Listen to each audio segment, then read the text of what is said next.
Hello friends, मेरा नाम है रोहन शर्मा और मैं हूं आपका फाइनेंशियल कोच। आज हम बात कर रहे हैं the last module of IPO analysis series. आज हम बहुत सारे आईपीओ केसेस को देखने की कोशिश करेंगे। उसके अंदर वो सारे फैक्टर्स को आइडेंटिफाई करेंगे जो हमने लास्ट 9 मॉड्यूल्स में स्टडी किया है।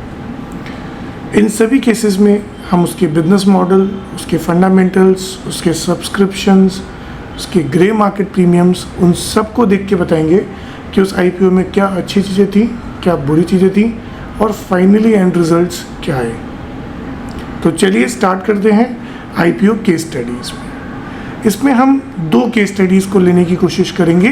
पहला IRCTC जो कि 2019 में आया था, जिसका फ्रेमवर्क सारे ग्रीन फ्लैग्स थे, और दूसरा केस स्टडी हम लेंगे Paytm for 2021। All red flags थे, फिर भी लोगों ने उसमें बहुत ज़्यादा सब्सक्राइब किया ड्यू टू बहुत ज़्यादा हाइप क्रिएट हुआ। पेटीएम को सभी लोग जानते थे, फैमिलियर थे, दे नो दैट कि वो एक अच्छी फिनटेक कंपनी है और बहुत सारे यूज़र्स होने के कारण उसका जो क्रेज़ था, उसकी जो ब्रांडिंग थी, that is very high.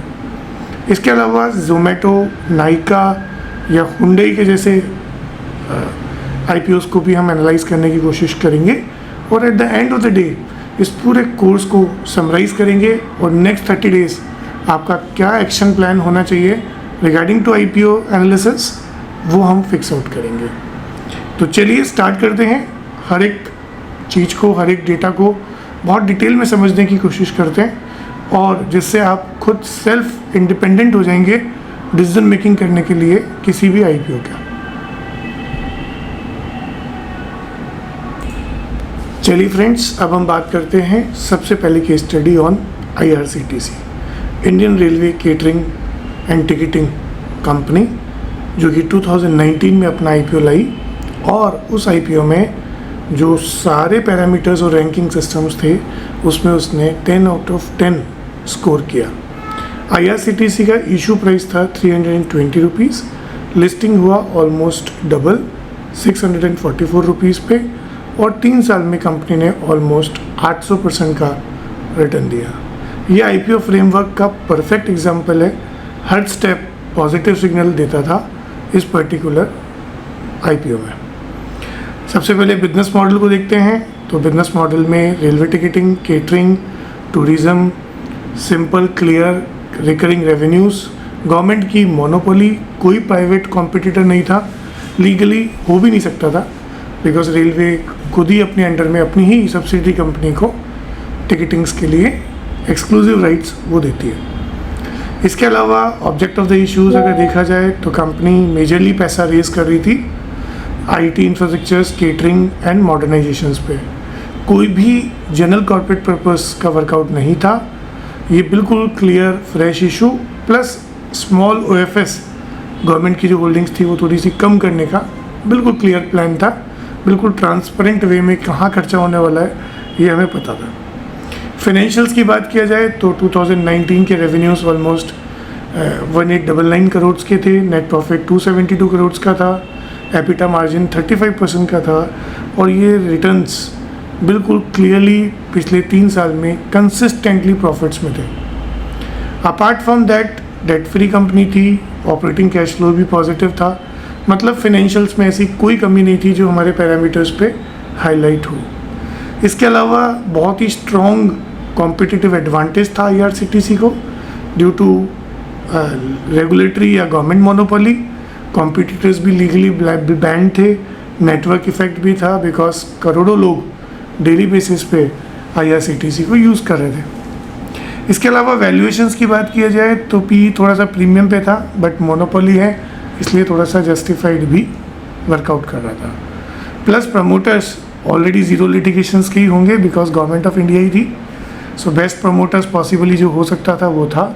Zero pledge था, ट्रांसपेरेंट शेयर होल्डिंग्स थी, ज़ीरो कॉर्पोरेट गवर्नेंस का रिस्क इस कंपनी के अंदर वर्कआउट कर रहा था। सो हर लहजे से, हर सिस्टम से कंपनी 10 आउट ऑफ 10 फ्रेमवर्क्स पे काम कर रही थी। इसी के जस्ट अपोजिट हमारे पास 2021 में एक कंपनी आई जिसका नाम था पेटीएम। बहुत ज़्यादा लोगों में पॉपुलर ब्रांड भी बहुत ज़्यादा फैला हुआ, इसीलिए उसी चीज़ का फ़ायदा उठा के मैक्सिमम जो आईपीओ की प्रोसीड्स थी वो pure and pure OFS base पे थी। ऑफर फॉर सेल था, प्रमोटर और एंकर इन्वेस्टर्स एग्जिट करना चाहते थे, और उस केस में कंपनी के पास कोई नया पैसा नहीं आ रहा था। बिजनेस मॉडल की बात किया जाए तो बहुत टफ कॉम्पिटिशन्स में कंपनी काम कर रही थी, और भी दूसरी स्ट्रॉन्ग फिनटेक सर्विसेज कंपनीज वहाँ पे अवेलेबल थी। इसके अलावा फाइनेंशियल लॉस में कंपनी थी, ऑपरेटिंग कैश फ्लो भी नेगेटिव था, मोट भी ऐसा कोई खास मोट नहीं था कंपनी के पास, कोई मोट आइडेंटिफाई भी नहीं हुआ। हाँ, ब्रांड आप कह सकते हो कि वो एक क्रिएट काइंड ऑफ ब्रांड जिसमें उन्होंने काफ़ी अच्छा प्रमोशंस करके लोगों को इम्पल्सिव किया और आईपीओज में अप्लाई करने को बोला। डीएचआरबी का ऑब्जेक्ट देखेंगे तो 4300 करोड़ जनरल कॉर्पोरेट पर्पस लिए थे, जो कि प्योर एंड प्योर प्रमोशंस में यूज़ किए गए। ओएफ हैवीली ओएफएस था, फाउंडर्स और सॉफ्ट बैंक का एग्जिट था उसमें। वैल्यूएशंस भी सेल्स का ऑलमोस्ट आप कह सकते हैं 50 टाइम्स चार्ज किया गया। जनरली 20 टाइम्स से ज़्यादा नहीं होता किसी भी इंडस्ट्री में, बट 50 टाइम्स सेल्स का चार्ज किया, जो कि बहुत ही ज़्यादा हाई प्रीमियम्स चार्ज किए गए थे। इसके अलावा वेंचर कैपिटल और फाउंडर्स ही एग्जिट कर रहे थे ओएफएस में, तो कंपनी का कोई भी डायरेक्ट बेनिफिट्स ऐसा नहीं था। इस आईपीओ में मैक्सिमम रैंकिंग्स नेगेटिव थी, फिर भी लोगों ने प्ले किया। इशू प्राइस 2150 का था, लिस्टिंग के दिन प्राइस जो है वो 36% डाउन ओपन हुआ, और स्टॉक ने 2150 से 438 का लो क्रिएट किया, which means 80% of the value वो लूज़ हो गया। सो हर आईपीओ जो दिखता है, जो प्रमोट कर रहा है, वो अच्छा है ऐसा नहीं है।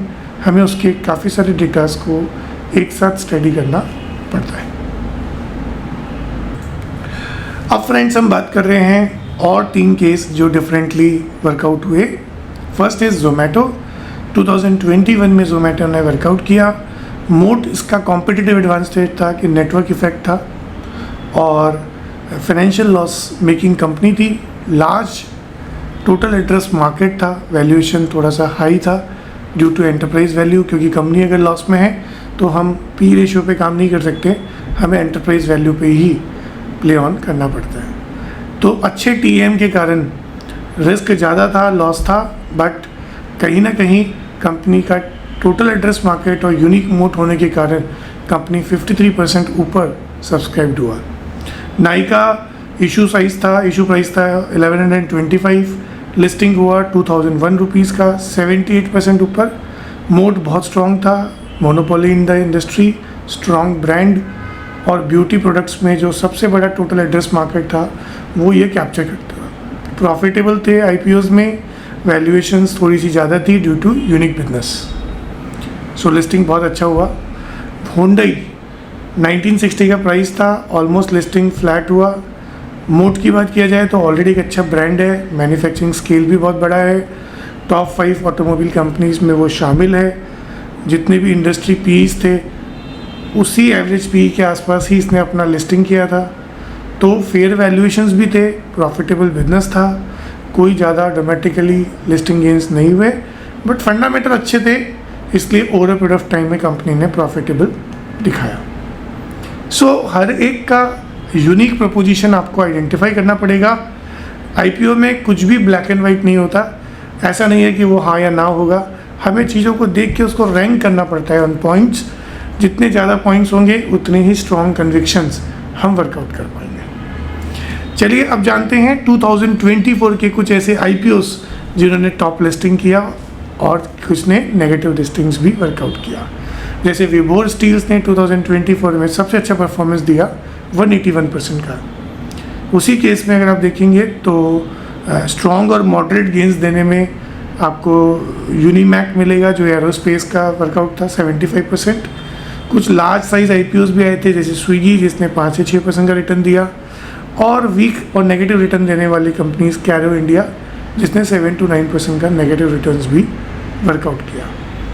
जितने भी आईपीओस आए थे 2024 में वो स्ट्रॉन्ग बुल फेस था, 100% से ज़्यादा के गेंस हुए, 75% से ज़्यादा आईपीओस पॉजिटिव लिस्टिंग में आए, और रिटेल सेंटिमेंट बहुत ज़्यादा बुलिश था 2024 में।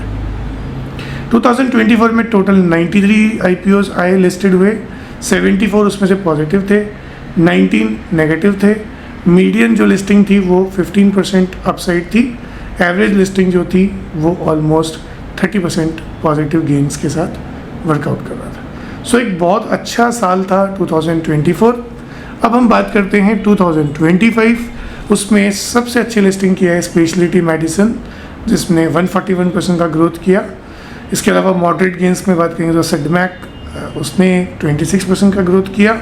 इसके अलावा फ्लैट अगर आप वर्कआउट करेंगे तो सेंट्रल माइन प्लानिंग्स उसका फ्लैट लिस्टिंग था। दो ऐसे प्रोडक्ट्स भी थे जिनके नेगेटिव लिस्टिंग हुआ है, इनोविजन 34% नेगेटिव और Pushpa jewellers 23% negative. I hope so आपके पास ये लिस्ट आया होगा। इस लिस्ट के सभी स्टॉक्स को आपका होमवर्क है, इन सभी स्टॉक्स को आपको चेक करना है, इसके अंदर क्या एडवांटेज था, सब्सक्रिप्शंस कैसे थे, ग्रे मार्केट प्रीमियम कैसा था, उन सबको आइडेंटिफाई करने की कोशिश करना है। सो आपके पास एक अच्छा खासा एग्जाम्पल्स है जिससे आप इसको वर्कआउट कर सकते हैं। नाउ अब हम बात कर रहे हैं वो 10 टॉपिक्स जो हमने ऑलरेडी डिस्कस किए हैं। सबसे पहली यूनिट में हमने स्टडी किया रेड हेरिंग प्रोस्पेक्टस को स्टडी करना। उसके बाद में हमने बात किया फाइनेंशियल्स और वैल्यूएशंस इन मॉड्यूल नंबर 3 और 4। फिर हमने बात की quality, business quality, promoter check और कॉम्पिटिटिव एडवांटेज जिसे हम मोड कहते हैं इन मॉड्यूल नंबर 5। उसके बाद में execution, subscription plus grey market premium को हमने 6th और 7th मॉड्यूल में स्टडी किया। इसके अलावा लिस्टिंग डे की स्ट्रैटेजी और पोर्टफोलियो में क्या एलोकेशंस होने चाहिए वो हमने 8th और 9th मॉड्यूल में हमने स्टडी किया। 10th मॉड्यूल में हम कवर कर रहे हैं ऑलमोस्ट आपका केस स्टडीज़। सो काफ़ी अच्छा सफ़र रहा आपके साथ IPO analysis. I hope so इसने आपकी लाइफ में कुछ चेंजेस लाए होंगे। डेफिनेटली आप इस पर काम करिए, इसकी नॉलेज को यूज़ करिए, प्रैक्टिकल एप्लीकेशंस कीजिए। कहीं पे भी कोई डाउट हो तो हमारी ऐप पे, स्किल इन्वेस्ट ऐप पे चैटिंग ऑप्शंस भी अवेलेबल है, आप चैट करके भी अपने डाउट्स क्लियर कर सकते हैं। अब इसमें लास्ट मॉड्यूल है जो हम डिस्कस करेंगे विच इज़ वेरी इंटरेस्टिंग, जिसको हम कहते हैं SME IPOs, small and medium enterprise IPOs। सो बने रहिए। लास्ट मॉड्यूल में भी एक एड ऑन मॉड्यूल है, एक बोनस मॉड्यूल है आपके लिए SME IPOs। आज के लिए धन्यवाद और हैव ए नाइस डे।